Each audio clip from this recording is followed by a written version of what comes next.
Girl, stop apologizing. Day 57. Campfire, you guys. Campfire is the Girl Scout equivalent of the big show. It's where everything goes down. It's where patches are given out and truths are recognized. It's where we join hands in one big circle and sing, make new friends, but keep the old. Anyone? Anyway, it's a big dang deal, and Troop 723 was about to make our campfire debut. When the big moment came, we all danced our hearts out. And during the grand finale, when the song cuts to the unexpected inclusion of Indian Reservation by Paul Revere and the Raiders were sisters, it was as if the spirit of Juliet Goldenlow herself was inside each of us. I was a little even then, and likely so were most of you. As little girls, many of us were the ones who organized exactly how the Barbie accessories would be distributed fairly. We were the ones who instigated playdates or ran for drama club president. It wasn't a conscious thought, but the ability to gather groups and unite them around a theme or idea was just a part of us. If you're lucky, your parents encouraged you in these natural leadership skills. If you're not as lucky, they may have unintentionally tried to snuff it out. Don't be bossy, they'd say. You are not in charge of everyone, they'd remind you. Never mind that when one of the boys displayed these same exact characteristics, it was seen as admirable. Look at that natural-born leader, they'd comment wistfully.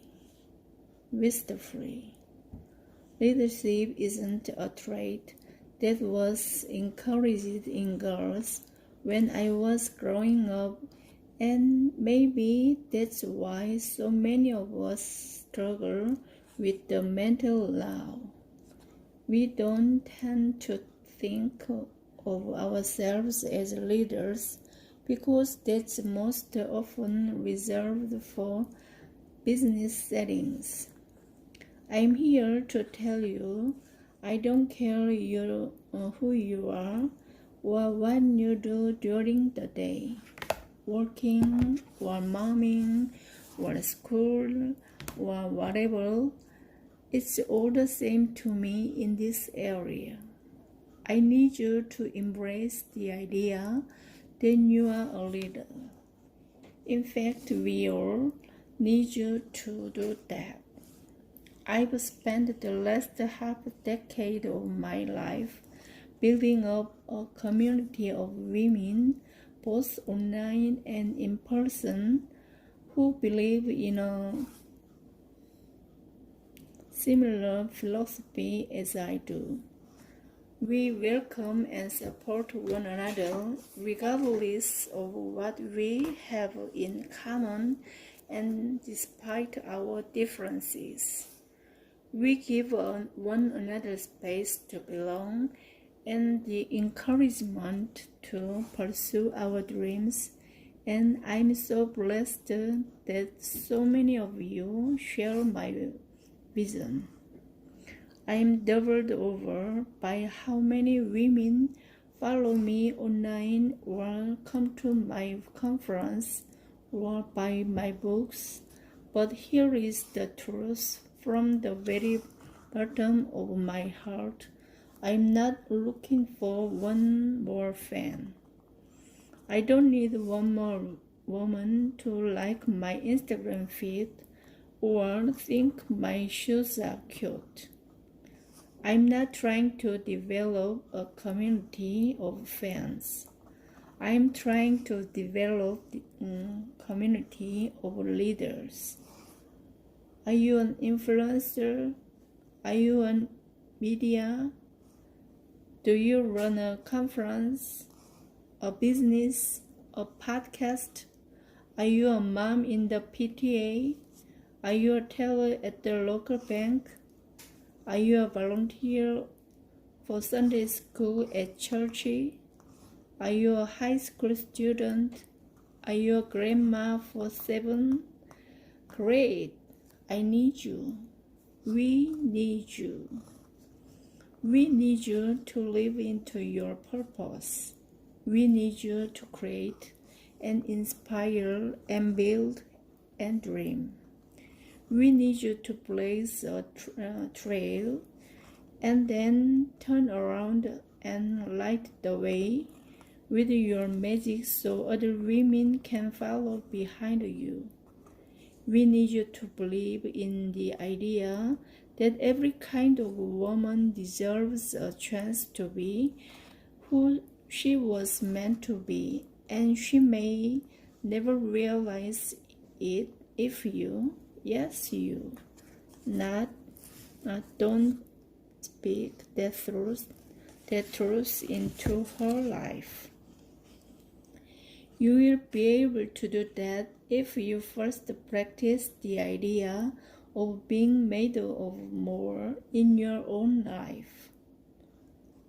After all, if you don't see it, how do you know you can be it? If women in your community or your network marketing group or your Zumba class don't ever see an example of a confident woman, how will they find the courage to be confident? If our daughters don't see a daily practice of us feeling not only comfortable but truly fulfilled by the choice to be utterly ourselves, how will they learn that behavior? Pursuing your goals for yourself is so important, and I'd argue that it's an essential factor in living a happy and fulfilled existence, but it's not enough simply to give you permission to make your dream manifest. I want to challenge you to love the pursuit and openly celebrate who you become along the journey. And your light shines brighter, others won't be harmed by the glare. They'll be encouraged to become a more luminescent version of themselves. That's what leadership looks like. Leaders are encouraging. Leaders share information. Leaders hold up a light to show you the way. Leaders hold your hand when it gets hard. True leaders are just as excited for your success as they are for their own, because they know that when one of us does well, all of us come up. When one of us succeeds, all of us succeed. You will be able to lead other women to that place. If you truly believe that every woman is worthy and called to something sacred, that requires opening your eyes and your heart to certain women you may not have noticed before. And though it may seem slightly off topic for a book on personal growth, I want to ask you to consider who you're including in your sphere of leadership. I want to challenge you to do something. Look around you. Look at your Instagram feed. Look at the speaker lineup for your conference. Look at your staff. Look at your friends. Do they all look the same? And just so we're clear, I don't mean do they have different hair colors or personal styles.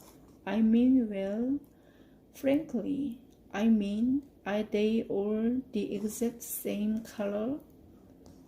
Are they all the exact same type?